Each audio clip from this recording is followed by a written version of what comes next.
स्वागत है आपका। आप देख रहे हैं हमारा खास शो विशुद्ध राजनीति। मैं हूं आपके साथ गुलविश।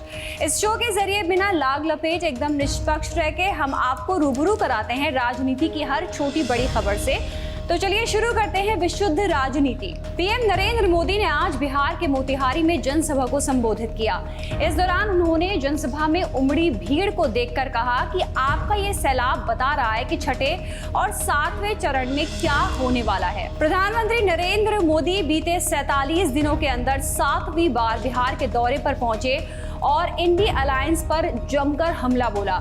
आरजेडी का नाम लिए बिना कहा कि जंगल राज वालों बिहार को सिर्फ कट्टा, बारूद और माफिया दिया है।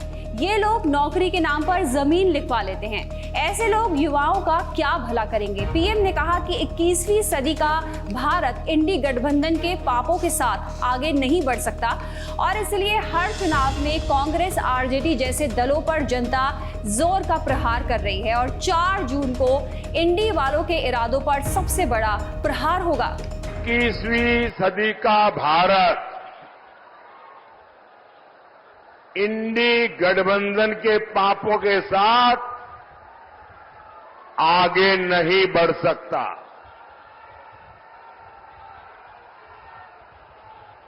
और इसलिए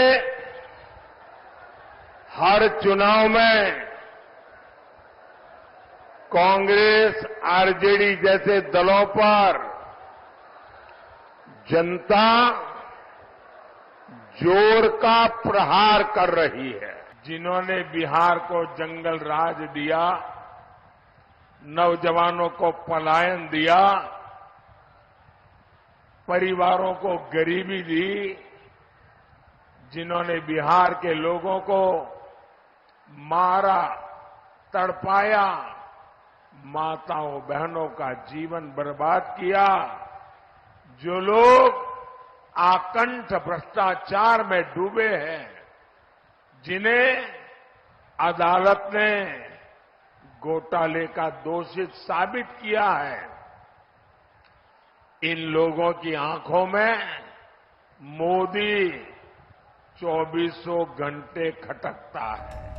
इस बीच ओडिशा के संबलपुर में गृह मंत्री अमित शाह ने भी जनसभा को संबोधित किया और बीजू जनता दल समेत नवीन पटनायक पर जमकर हमला बोला। जो सरकार राम उत्सव न मना दे उसको वोट देना चाहिए क्या? जोर से बोलो, देना चाहिए क्या? मैं आज कहकर जाता हूं, नवीन बाबू, आपके बाबुओं ने गलती कर दी है, राम भक्तों को छेड़ा है।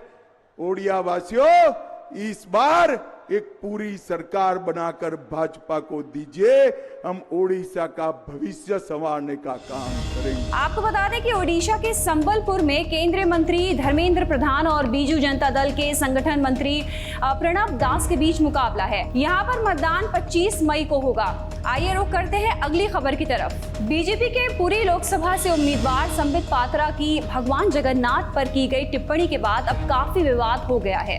इससे जुड़ा एक वीडियो सोशल मीडिया पर वायरल है, जिसमें संबित पात्रा को कहते हुए सुना जा सकता है कि भगवान जगन्नाथ पीएम मोदी के भक्त हैं। वहीं भगवान जगन्नाथ को उड़िया गौरव का सबसे बड़ा प्रतीक बताते हुए सीएम पटनायक ने संबित पात्रा के बयान की निंदा की थी। इतना ही नहीं, राहुल गांधी समेत कई दल संबित पात्रा पर हमलावर है। संबित पात्रा की टिप्पणी को लेकर कांग्रेस नेता राहुल गांधी ने भी बीजेपी पर निशाना साधा। वहीं कांग्रेस नेता पवन खेड़ा ने संबित को पार्टी से निकालने तक की मांग कर डाली। जो आस्था है उसमें उसका सम्मान करते हुए संबित पात्रा को आप पार्टी से बाहर निकालिए और नरेंद्र मोदी जी को खुद को इस पूरी दुनिया में भगवान जगन्नाथ के जितने भी भक्त हैं, करोड़ों भक्त हैं, अमेरिका में भी हैं, कनाडा में भी हैं, ऑस्ट्रेलिया, सब जगह है। मैं जहाँ जाता हूँ वहाँ जय जगन्नाथ की बात सुनता हूँ। उन सबसे प्रधानमंत्री नरेंद्र मोदी को आज 24 घंटे में माफी मांग लेनी चाहिए।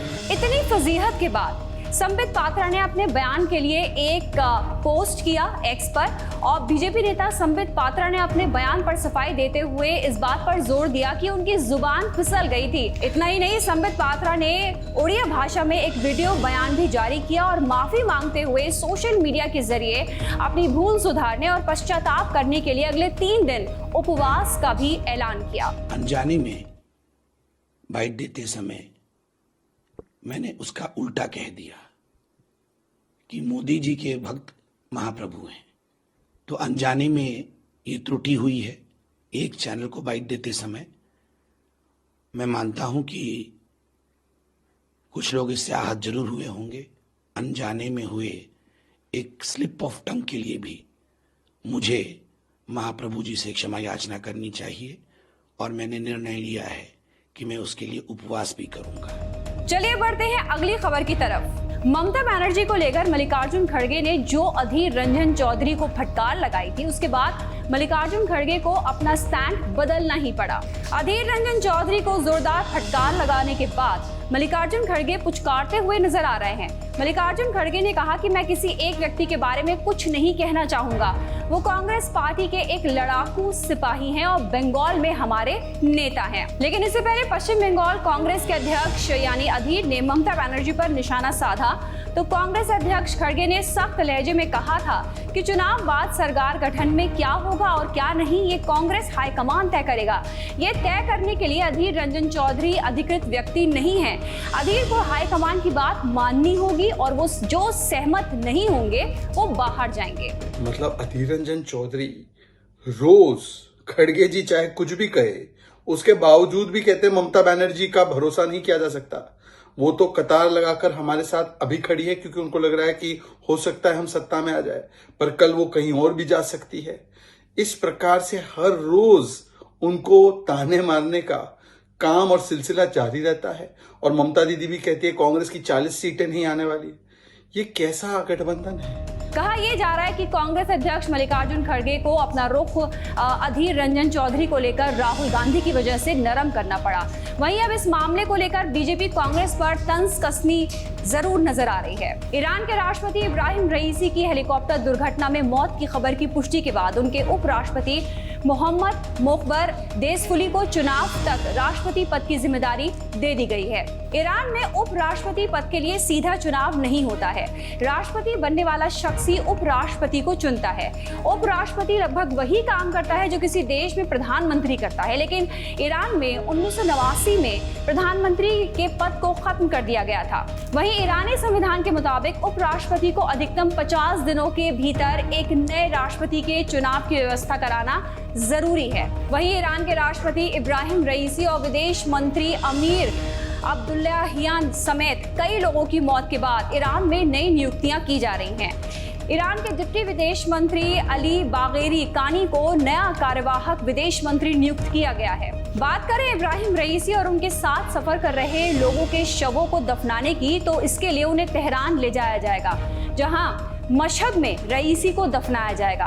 आपको बता दें कि ये वही शहर है जहां साल 1960 में रईसी का जन्म हुआ था। ये थी विशुद्ध राजनीति में आज की सभी बड़ी खबरें। कल फिर से हाजिर होंगे कुछ और बड़ी खबरों के साथ। तब तक के लिए दीजिए इजाजत, नमस्कार और हमें सब्सक्राइब करना मत भूलिएगा। श्रेष्ठ भारत पर खबरों से जुड़े रहने के लिए चैनल को सब्सक्राइब और लाइक करें, बेल आइकन दबाएं और देखते रहें श्रेष्ठ भारत।